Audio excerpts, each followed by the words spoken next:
Assalamualaikum warahmatullahi wabarakatuh. Saya Bella Ananda Sapira dari semester 3B.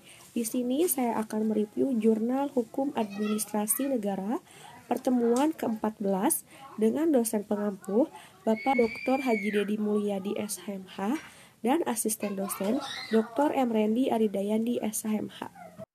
Dengan judul jurnal Eksistensi Perlindungan Hukum Warga Negara terhadap Tindakan Pemerintah dalam Membuat Keputusan Administrasi Negara oleh Nur Aisyah.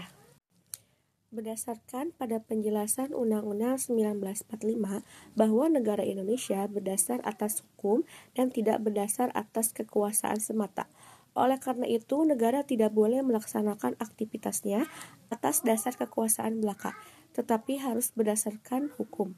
Di Indonesia, pengaturan kepada rakyat yang dilakukan oleh pemerintah hukum administrasi negara adalah seperangkat peraturan yang memungkinkan administrasi negara menjalankan fungsi-fungsinya, yang sekaligus juga melindungi warga terhadap sikap tindak administrasi negara dan melindungi administrasi negara itu tersebut.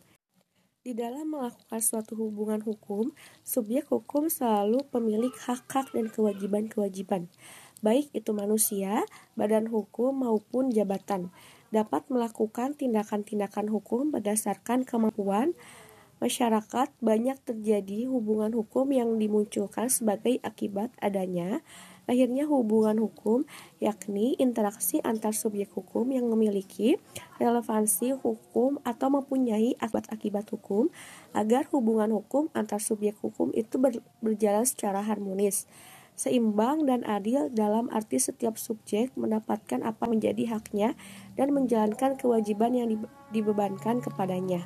Penguasa itu bisa pemerintah sebagai pemerintah, penguasa eksekutif, dan bisa juga pemerintah sebagai administrator atau penguasa administrasi. Keduanya merupakan penguasa negara.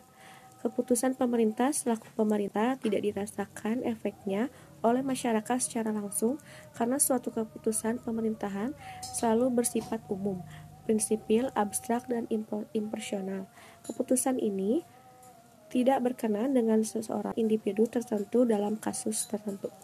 Efek langsung dari keputusan pemerintah sebagai administratorlah yang menimbulkan berbagai dampak karena keputusan administrasi selalu bersifat individual, kasual, konkret, dan khas.